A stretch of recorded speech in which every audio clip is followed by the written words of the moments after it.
کیسے قرآن کریم کی مدد سے ہم اپنی زندگی تبدیل کر سکتے ہیں۔ السلام علیکم جی، میں ہوں مظہر عباسی، ایک عام پاکستانی، اور آپ دیکھ رہے ہیں مظہر عباسی ولاگز۔ ناظرین، آج کا موضوع انتہائی اہم ہے کہ کیسے ہم قرآن کریم کی مدد سے اپنی زندگی کو تبدیل کر سکتے ہیں۔ ناظرین، یہ ایک ایسا سوال ہے کہ اس کا جواب تو ایک مفتی یا مذہبی اسکالر ہی دے سکتے ہیں، لیکن میں ایک طالب علم کی حیثیت سے جتنا میرے پاس علم ہے اسی حساب سے میں آگے آپ کو بتانے کی کوشش کروں گا۔ امید کرتے ہیں کہ آپ کو یہ ہماری ویڈیو پسند آئے گی۔ تو ویڈیو شروع کرنے سے پہلے آپ سے ایک چھوٹی سی ریکویسٹ ہے کہ ہمارے چینل کو سبسکرائب کر دینا، بیل آئیکن کو پریس کر دینا، تاکہ ہماری ہر نئی آنے والی ویڈیو کا نوٹیفیکیشن آپ تک پہنچ سکے۔ اچھا، کیسے قرآن کریم کی مدد سے ہم اپنی زندگی کو تبدیل کر سکتے ہیں؟ قرآن کریم ایک مکمل ضابطۂ حیات ہے، اور قرآن کریم اللہ رب العزت نے پیغمبر علیہ السلام پر نازل کیا، اور یہ ہمارے لیے مکمل زندگی گزارنے کا بہترین انہوں نے ہمیں ایک تحفہ دیا۔ اب زندگی قرآن کریم کی مدد سے ہم کیسے بہتر گزار سکتے ہیں؟ ناظرین، قرآن کریم کے 3 درجے ہیں: قرآن کو پڑھنا، قرآن کو سمجھنا، اور قرآن پاک کو اپنی زندگی میں محسوس کرنا۔ ناظرین، ہمارے پاکستان میں تو قرآن کریم کو پڑھا جاتا ہے، اور وہ بھی رمضان کے اندر۔ کیسے پڑھتے ہیں؟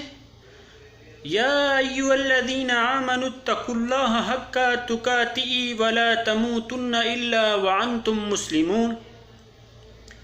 یا ایھا الذین آمنوا اتقوا اللہ وقولوا قولا سدیدا یصلح لکم اعمالکم ویغفر لکم ذنوبکم ومن یطع اللہ ورسولہ فقد فاز فوزا عظیما۔ اب ہم پڑھتے جاتے ہیں، لیکن ہمیں یہ نہیں پتا کہ جو ہم پڑھ رہے ہیں اس کا مقصد کیا ہے۔ یہ جو ہم پڑھ رہے ہیں یہ قرآن ہمیں کیا کہہ رہا ہے، اس کا مفہوم کیا ہے، اس کی تشریح کیا ہے۔ تو ناظرین، جب تک ہم قرآن پاک کو، قرآن مجید کو ترجمہ کے ساتھ نہیں پڑھیں گے تو ہمیں اس کے مطلب کا، اس کے مفہوم کا پتہ نہیں چلے گا۔ ہمارے ہاں قرآن کریم کو لے کر، ادب کو لے کر اتنی اونچی جگہ رکھ دیا جاتا ہے کہ بعض اوقات ہمارا وہاں تک ہاتھ بھی نہیں پہنچتا۔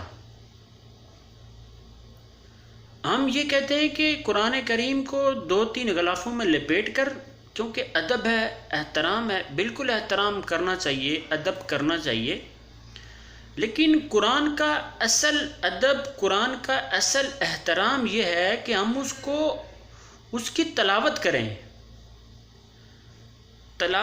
اور اس کا ترجمہ کے ساتھ پڑھیں۔ کیونکہ اگر آپ زندگی میں ایک روٹین بنا لیں، اگر آپ ڈیلی کی 10 آیات، اگر ایک سپارہ پڑھنے کی کوشش کرتے ہیں تو آپ ایک رکوع پڑھیں، لیکن اگر آپ ایک رکوع وتھ ترجمہ کے ساتھ پڑھیں گے تو وہ جو رکوع ایک کہہ رہا ہے تو آپ اس کو سمجھنے کی بھی کوشش کریں گے، آپ کو پتہ بھی چلے گا کہ یہ قرآن ہم سے کیا تقاضا کر رہا ہے۔ اب دیکھیں، اللہ رب العزت قرآن میں فرماتے ہیں کہ یا ایھا الذین آمنوا ان جاءکم فاسق بنبأ، کہ اے ایمان والو، اگر تمہارے پاس کوئی فاسق آدمی خبر لے کر آئے تو پہلے اس کی خوب تحقیق کر لیا کرو۔ اور ہم کیا کرتے ہیں؟ ہمارے پاس کوئی بھی آدمی آ کے یہ کہہ دے کہ آپ کے بارے میں فلانے نے ایسی بات کی ہے، تو ہم چڑھ دوڑتے ہیں، بلکہ قرآن یہ کہتا ہے کہ ایسا نہیں کرنا. قرآن کہتا ہے کہ یا ایھا الذین آمنوا ان جاءکم فاسق بنبأ، کہ اگر تمہارے پاس کوئی فاسق آدمی خبر لے کر آئے تو پہلے اس کی تحقیق کرو، لیکن ہم نہیں کرتے. قرآن کیوں کہتا ہے کہ اس کی تحقیق کر لو؟ اس کے پیچھے بھی بہت بڑی لاجک ہے. اللہ رب العزت نے اس کو مزید تفسیر کے ساتھ بیان کیا کہ مطلب آج جو کچھ آج ہمارے ہاں ہو رہا ہے نا، تو یہ اللہ رب العزت نے آج سے 1500 سال پہلے بتا دیا تھا کہ میری امت میں، میرے انسانوں میں یہ باتیں ہو سکتی ہیں. اللہ رب العزت نے یہ کیوں کہا کہ پہلے تحقیق کر لیا کرو؟ ہوتا یہ ہے کہ آپ ایک مثال لے لیں کہ اگر کوئی بھی آدمی آ کے آپ کو خبر دے دے کہ فلاں آدمی نے آپ کو گالی دی ہے، فلاں آدمی نے آپ کو برا بھلا کہا ہے، آپ بغیر تحقیق کیے اس پہ چڑھ دوڑیں گے، اس کو برا بھلا کہیں گے، اس کے ساتھ لڑائی جھگڑا کریں گے، تو ہوتا کیا ہے؟ شاید کہ جس آدمی نے یہ آ کے آپ کو خبر دی ہو یہ جھوٹ بول رہا ہو، لیکن آپ تو اس آدمی پہ چڑھ دوڑے. اب اگلے آدمی کو پتہ ہی نہ ہو کہ اس نے کوئی بات کی ہے، تو ظاہر ہے آپ جب اس پہ چڑھ دوڑیں گے تو اس کا بھی ری ایکشن ہوگا. تو اس کا نقصان کیا ہوگا کہ کہیں وہ انسان، کہیں آپ کسی کو نقصان نہ پہنچا دیں. تو اسی لیے اللہ تعالیٰ نے فرمایا ہے کہ کوئی بھی آدمی آپ کے پاس خبر لے کر آئے تو پہلے اس کی تحقیق کر لیا کرو، کہیں تم غلط فہمی میں کسی کو نقصان نہ پہنچا دو اور بعد میں تمہیں خود خسارہ پانے والوں میں شامل ہو جاؤ. تو اللہ رب العزت نے ہر چیز کے پیچھے ایک پوری لاجک کر کے بتائی ہے کہ جو میں، یعنی اللہ تعالیٰ کہہ رہے ہیں کہ جو میں کہہ رہا ہوں اس کا مطلب یہ ہے. تو کہنے کا مطلب یہ ہے کہ جب تک ہم یہ شاید آیات دوسرے تیسرے دن پڑھتے ہوں، نماز میں بھی پڑھتے ہوں، لیکن ہمیں اس کے مطلب کا نہیں پتہ ہوتا. پھر اللہ تعالیٰ کیا فرماتے ہیں کہ یا ایھا الذین آمنوا لا یسخر قوم من قوم، کہ اے ایمان والو کوئی قوم کسی قوم سے مذاق نہ کرے. اور ہم کیا کرتے ہیں؟ ہمیں تو موقع کی تاڑ ہوتی ہے، ہمیں تو ہر آدمی کے ویک پوائنٹ کا پتہ چلنے کی دیر ہوتی ہے کہ کب کسی کا ویک پوائنٹ ملے تو ہم چڑھ دوڑیں. اللہ رب العزت نے یہ کلیئر کہہ دیا کہ کوئی قوم کسی قوم کا مذاق نہ اڑائے، لیکن ہم اس چیز کو نہیں مانتے، ہم اس کو نہیں ایکسیپٹ کرتے. جب ہمیں اس کے ترجمے کا پتہ نہیں چلے گا تو ہم کیسے مانیں گے کہ یہ قرآن ہم سے کیا تقاضا کر رہا ہے؟ اور پھر اللہ رب العزت نے مزید آگے کہا ہے کہ کسی کو برے القاب سے نہ پکارے. پہلے اللہ تعالیٰ نے کیا فرمایا کہ کوئی قوم کسی قوم کا مذاق نہ اڑائے، تمسخر نہ اڑائے، مسخرہ نہ کرے. یعنی کہ آپ بیٹھے ہوں کسی کے ساتھ مذاق نہ کریں.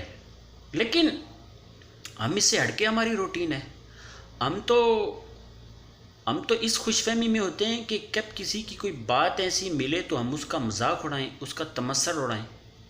اور اس کو اللہ تعالیٰ نے مزید کہا کہ آپ کسی کو برے القاب سے نہ پکاریں. برے یعنی ہمارے یہاں پاکستان میں ایک بڑا اس کو ہم نے کلچر بنا لیا ہے کہ ہم تو آپ دیکھیں نا، آپ کوئی بھی آدمی اپنے ارد گرد آپ نظر اٹھا کے دیکھ لیں کہ ہر کسی نے کسی کا کوئی نہ کوئی نام بگاڑا ہوتا ہے،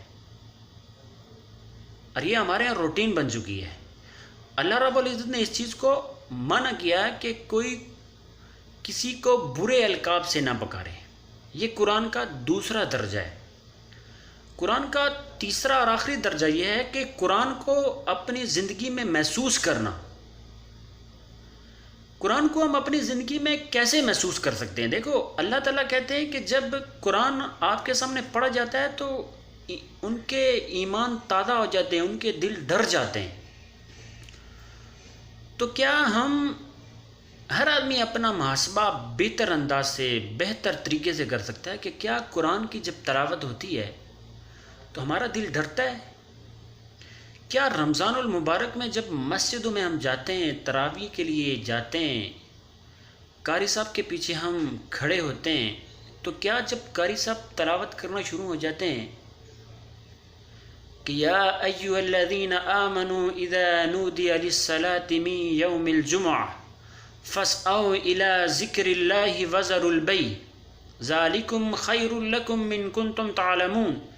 کیا قاری صاحب جب یہ پڑھتے ہیں تو ہمیں سکون ملتا ہے، ہمارے دل کو سکون ہوتا ہے؟ تو یہ قرآن کا آخری درجہ ہے کہ ہم تیسرا درجہ ہے کہ ہم قرآن کو اپنی زندگی میں محسوس کریں. یعنی قرآن جو کہتا ہے، اللہ تعالیٰ نے کیا فرمایا کہ وَمَا آتَاكُمْ رَسُولُ فَخُذُوهُ وَمَا نَهَاكُمْ عَنْهُ فَانْتَهُوا، کہ جو چیز تمہیں رسول دے اسے لے لو، جس سے منع کرے اسے رک جاؤ. یہ قرآن کا تقاضا ہے. قرآن یہ کہتا ہے کہ لَقَدْ كَانَ لَكُمْ فِي رَسُولِ اللَّهِ أُسْوَةٌ حَسَنَةٌ، کہ پیغمبر اسلام صلی اللہ علیہ وسلم کی زندگی آپ کے لیے بہترین نمونہ ہے. یہ قرآن کا تقاضا ہے. تو جب یہ ہم سارا کچھ وتھ ترجمے کے ساتھ، مفہوم کے ساتھ، اگر آپ ڈیلی کی 2 آیات ترجمے کے ساتھ پڑھیں گے تو ہماری زندگی میں ایک بہتر طور پہ انقلاب آ سکتا ہے، اور ہم اپنی زندگی کو بہتر طور پہ ٹھیک کر سکتے ہیں. امید کرتے ہیں کہ آپ کو یہ ہماری ویڈیو پسند آئی ہوگی. تو انشاءاللہ اگلی ویڈیو میں ہم پھر مزید ڈسکس کریں گے. تب تک کے لیے اللہ حافظ.